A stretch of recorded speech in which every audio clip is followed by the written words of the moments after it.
Ces derniers mois, l'intelligence artificielle est sur toutes les lèvres. De l'IA générative. Intelligence artificielle. Ce site a réponse à tout. Préparez un argumentaire solide, soyez précis sur le montant, restez calme et poli.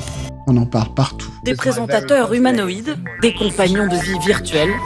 On la teste. J'aimerais une augmentation. Comment convaincre mon patron? On la craint. Le leader de la Silicon Valley parlait carrément de bain de sang. Oui. On l'admire. Et le contenu du métier va changer, certainement. Tes profs ou ton boss vont me détester pour t'avoir montré cette astuce. Cette IA est capable de rédiger des dissertations de qualité et ça inquiète même les professeurs. Mais est-ce qu'on comprend vraiment ce qu'elle est en train de devenir? C'est une première mondiale, une intelligence artificielle nommée PDG. Récemment, les PDG des plus grandes boîtes de la tech ont tous affirmé que l'intelligence artificielle générale, l'AGI, pourrait arriver d'ici 5 ans. We can cure all disease, we can travel to the stars, we have unlimited power. Attendez. On vient à peine de comprendre ce que fait ChatGPT et on doit déjà se préparer à l'arrivée d'une IA aussi intelligente, voire plus qu'un être humain.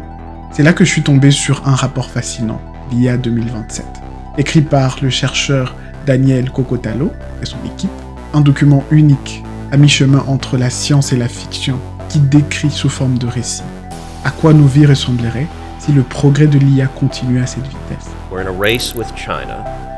And my view is if they're going to be killer robots, I'd rather they be American killer robots than Chinese. Un petit spoiler, ce n'est pas un film, mais une projection sérieuse venant de quelqu'un qui, dès 2021, avait déjà prédit l'arrivée des chatbots, les chaînes de raisonnement autonomes et même les restrictions sur les puces. Donc quand il a publié cet article, il fallait que je le lise. Et les conclusions sont alarmantes. Alors dans cette vidéo, je me suis posé une vraie question. Est-ce qu'on est en train de créer quelque chose de trop intelligent pour nous? Voici ce que vous devez savoir. Aujourd'hui, on a comme l'impression que tout le monde colle le mot IA à ses produits. Des brosses à dents intelligentes, des friteuses connectées, des logiciels de bureau rebaptisés AI powered. Bref, c'est devenu un argument marketing plus qu'autre chose. Mais soyons clairs, ce que la majorité des entreprises appellent intelligence artificielle ne sont que des outils, des systèmes entraînés à reconnaître des motifs dans les données, mais pas capables de vraiment penser. Comme une calculatrice scientifique ou Google Maps. Utile, performant, mais pas intelligent au sens humain. Ce qui nous intéresse vraiment, c'est l'intelligence artificielle générale, l'AGI. AGI, Artificial General Intelligence. C'est un système capable de reproduire toutes les compétences humaines, et encore plus. Comprendre, raisonner, planifier et apprendre par lui-même. En gros, ce n'est plus l'outil qui t'aide à faire ton travail, c'est le travailleur lui-même. Tu peux lui parler, tu peux lui donner des tâches.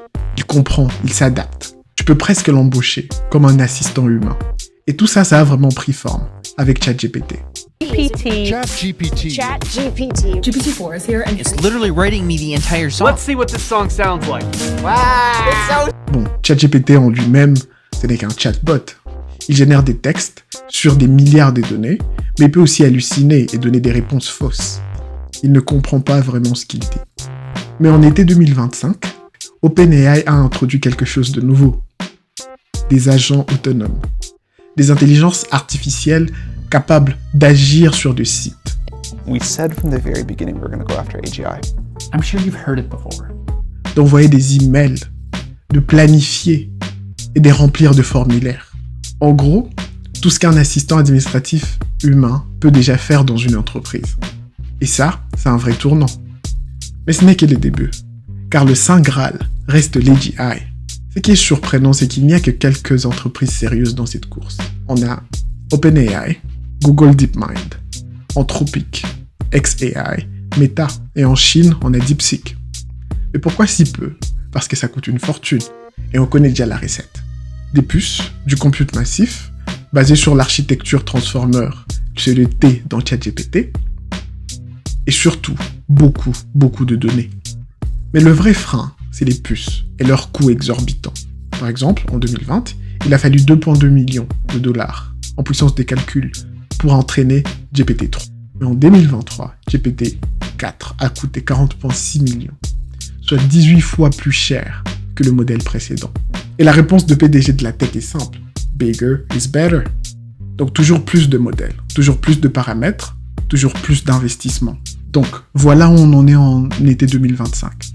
Une poignée d'entreprises, des milliards en investissement, et une course folle vers quelque chose qu'on ne comprend pas encore totalement.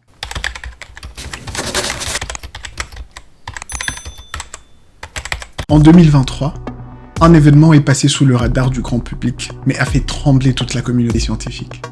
Des lauréats du prix Nobel, des chercheurs en IA et même des PDG de grandes entreprises de la tech ont signé une déclaration officielle. Le message : réduire le risque d'extinction causé par l'IA devrait être une priorité mondiale, au même titre qu'une pandémie ou une guerre nucléaire. Attendez, quoi ? Comment est-ce qu'on est passé de ChatGPT, ce gentil assistant qui t'aide à rédiger un email, à des machines capables de tuer toute l'humanité ? En 2019, on avait GPT-2, un modèle simple. Il répondait à des questions, traduisait quelques phrases, faisait des simples calculs. Une curiosité technologique, rien de plus. Puis arrive GPT 3.5 en 2022. Là, on commence à voir quelque chose de nouveau. Il peut répondre à des questions plus complexes, raconter des histoires, coder des petits logiciels, et même soutenir une conversation fluide. Mais en 2025, nous avons des modèles capables de réussir des examens de niveau doctorat, créer des applications logicielles complètes, et même imiter parfaitement la voix humaine au point de tromper ses proches. C'est simple. Ces modèles commencent non seulement à surpasser l'humain moyen, mais parfois même des experts. Ils ne sont pas parfaits. Mais la liste de choses que l'IA ne peut pas faire devient de plus en plus courte. Et ça, c'est nouveau. Ce qui inquiète les experts, ce n'est pas juste les capacités actuelles, c'est la vitesse de progression. En moins de 10 ans, on est passé de modèles à peine capables de comprendre une question à des machines qui pourraient concevoir des IA mieux qu'elles-mêmes. Et ce, en boucle. Ce phénomène a un nom. On l'appelle une boucle d'auto-amélioration. Une IA qui code une IA plus intelligente, qui à son tour code une autre plus performante. Et là, on ne parle plus d'une croissance linéaire, mais plutôt exponentielle. Et tu vas me dire, mais John, c'est un peu tiré par les cheveux, non ? Et tu aurais raison de poser cette question. Même les experts en IA ne sont pas tous d'accord, mais il faut bien comprendre sur quoi ils se disputent. Ce n'est pas sur la question est-ce qu'un jour on pourra créer une intelligence artificielle générale, mais c'est sur quand cela arrivera. Pour certains, c'est 5 ans, pour d'autres, c'est 10. Mais presque tous s'accordent à dire que c'est inévitable. L'AGI n'est plus de la science-fiction. C'est une destination. Et on est déjà sur la route. C'est ce qui rend l'article IA 2027 si fascinant et effrayant. Ce n'est pas un film. Ce n'est pas une théorie du complot. C'est un scénario rédigé par ceux-là même qui construisent les IA le plus avancés du monde. Bien sûr, toutes leurs prédictions ne seront pas exactes.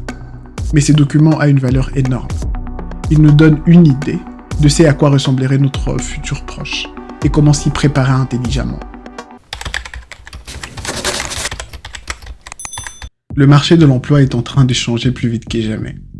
Selon une étude du World Economic Forum, près d'un quart de professions actuelles auront disparu ou profondément évolué à cause de l'IA. On parle de 10 à 20% de chômage dans un avenir proche.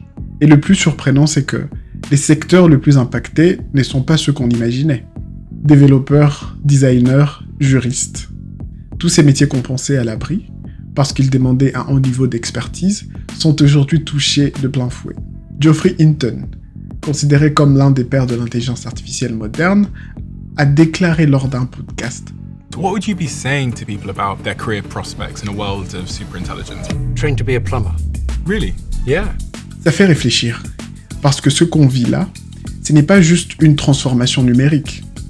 C'est une remise en question de notre rapport au travail, à la valeur humaine, à notre place dans une société de plus en plus automatisée. Alors face à ça, une question se pose. Faut-il continuer à innover sans limite ou mettre en place une régulation sérieuse?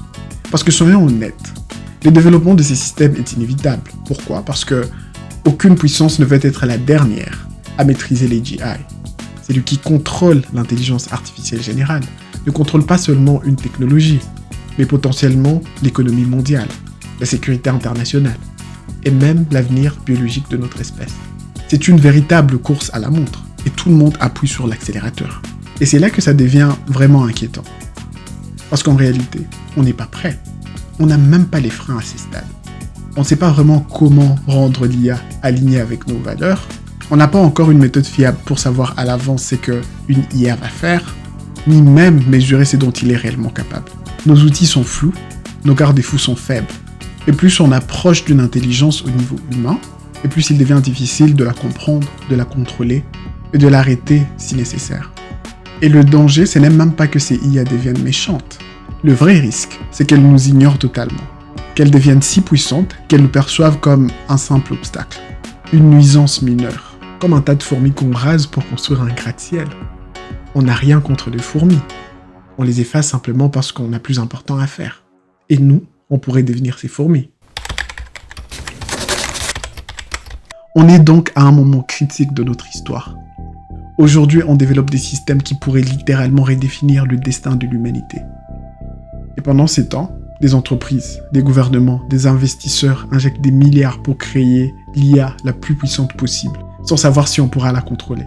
Si on veut éviter de parier le sort de notre espèce sur un coup de poker technologique, il va falloir ralentir. Pas arrêter le progrès, mais gagner du temps. Du temps pour créer des institutions capables de gérer ce degré de risque. Du temps pour mieux comprendre ce qu'on construit. Du temps pour éviter de tomber du haut de cette falaise qu'on approche à toute vitesse. Parce qu'une fois qu'on aura sauté, il n'y aura pas une seconde chance. Il y a ce grand contraste entre, d'une part, le fait qu'on soit en train de créer des systèmes de plus en plus puissants et potentiellement de dépasser l'intelligence humaine dans pas longtemps, et de l'autre côté, le fait qu'on ne soit pas capable de les contrôler. Si c'est pas nous, les gentils aux États-Unis, qui la développons en premier, ce sera les méchants en Chine qui la développeront, et la personne qui contrôlera l'intelligence artificielle contrôlera le monde. Que deux façons de réagir à un phénomène exponentiel, soit trop tôt, soit trop tard.